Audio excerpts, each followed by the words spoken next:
Mag ik kieken, nou wat Steve is aan doen. Mag ik kieken, laat mich kieken, ik wil kieken, nou wat Steve is aan doen.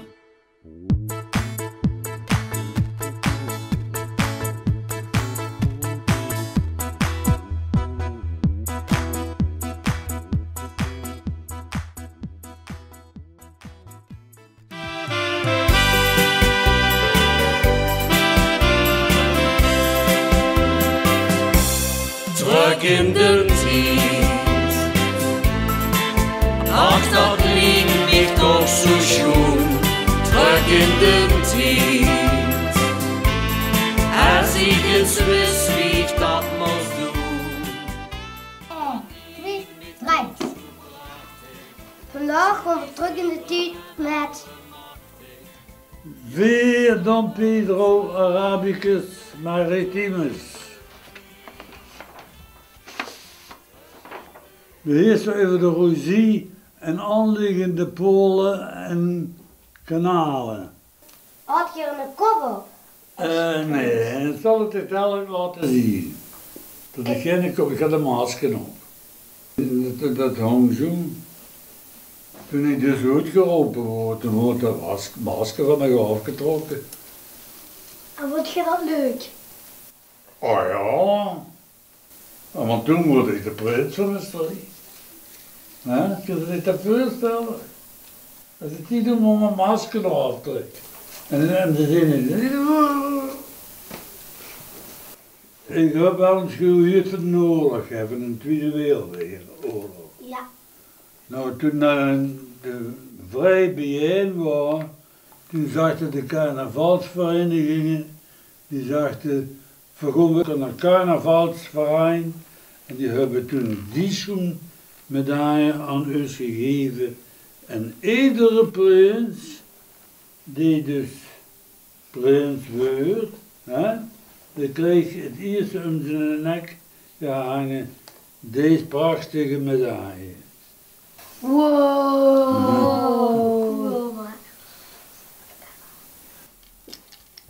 Ja. Is dat chic? Is dat chic? Ja. Nou, dan gaan we vertellen dus. Dat is Prins Pierre de eerste. Het liedje was Jeanne Monica. En de prins, die moet dus onder de carnaval altijd dat chabelier hebben.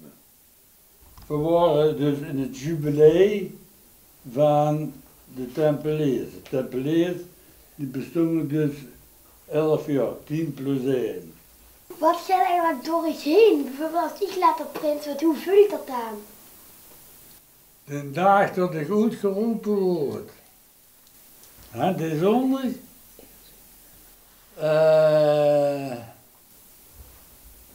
Dat ging heel domme geweest. En je moet je voorstellen, toen ik uitgeroepen word, toen was de vriend of bom en bomvol. Helemaal vol met lucht. En dat speelde toen de koninklijke harmonie,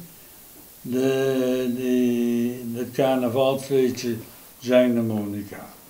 En zij speelde de Monica, drieënpijl trompet. Dan huurde ik het ho, ho, ho, gevregen adem komt. Marie, weet je wel, de weer verschrikkelijk hard. Uit zijn harmonica. Zou ik het te vertellen? Ja. Niet bang worden? Ik ben 92. Het zijn de gezond vaak te zien. Om prins te zien. Hè? We leven nog altijd. Ja. Dat is een heel goeie vraag.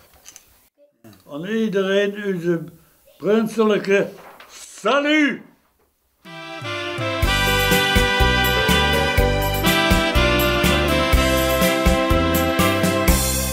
terug in de tijd. Ach, dat liegt mich doch so schön, terug in de tijd.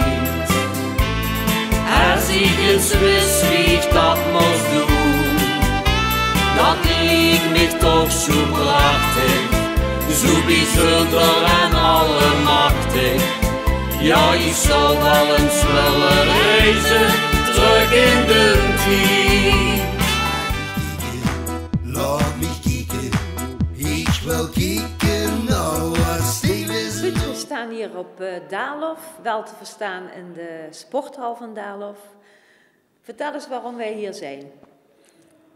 Nou, tot mijn weten willen jullie iets opnemen wat een beetje kenbaar kunnen laten maken voor dat hele gebeuren wat hier zich allemaal afspeelt met het voetbal, zaalvoetbal gebeuren, multiculturele voetbal is.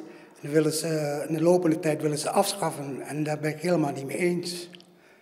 En zodoende proberen wij dat hele hier gebeuren weer op touw te kunnen zetten en dat wij weer kunnen beginnen. En hoe lang voetballen jullie al hier dan? Nou, heel lang hoor. Exact weet ik niet, maar wel ongeveer 22, 23 jaar zo. En al die tijd, heb ik begrepen, ben jij eigenlijk degene die altijd voor de jongens hier is en altijd hun stimuleert en er altijd voor ze bent. Ja, tot mijn weten ben ik altijd hier aanwezig. Ik doe ook met alle plezier, daarvan afgezien. Maar ik ben altijd hier aanwezig. Dus hoop maar dat het blijft, hè. Ja, en de jongens hebben tegen mij net al gezegd, zonder Ruud is er ook geen voetballen, maar zonder zaal is er helemaal geen voetballen. Want ze willen de zaal helemaal gaan sluiten in verband met geen subsidie. Is het dan niet een idee dat jullie zelf ook proberen om er iets aan te doen, zodat het voetballen door kan laten gaan? Nou, ik heb geen problemen mee als ze dat kunnen oplossen, maar ik heb geen oplossing, want ik ga me niet verantwoorden als er toevallig iets op touw wordt gezet met eigen financiële bijdrage. Dan zeg ik, nee, daar ben je niet mee bezig, want we hebben altijd subsidie gekregen van het gemeentegebeuren. Nou, dat vind ik eigenlijk wel jammer dat ze dat helemaal afschaffen en dat jullie zelf moeten uit je zak gaan bekostigen, terwijl deze gelegenheid heel leuk is van het gebeuren van multiculturele opzet. Wat denk jij dat er zou gebeuren als de zaal dicht gaat met al deze jongeren? Dat is een heel moeilijke oplossing om uit te leggen. Maar Ruud, als ik het hoor, jij bent hier toch het zonnetje in huis. En als het aan jou ligt, gaan jullie nog 30 jaar door met voetballen hier op Daalof, toch?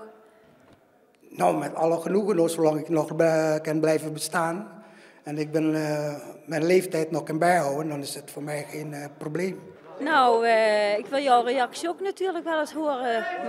Wat er gaat gebeuren als deze zaal dicht gaat op Daalof. Nou kijk, ongeveer pakweg een maand geleden hebben wij te horen gekregen dat het dan hier voorbij zou zijn. Ik kom hier eigenlijk al, ik ben nu 27, ik kom hier al zeker sinds mijn 14e.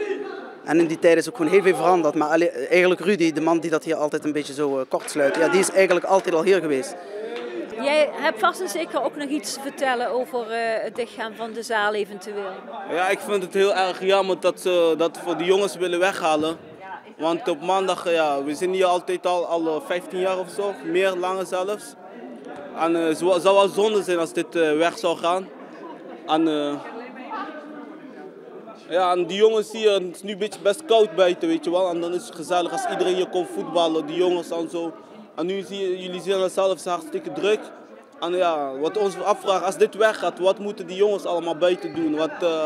Wat verwacht de gemeente dan dat jongens gaan doen, snap je?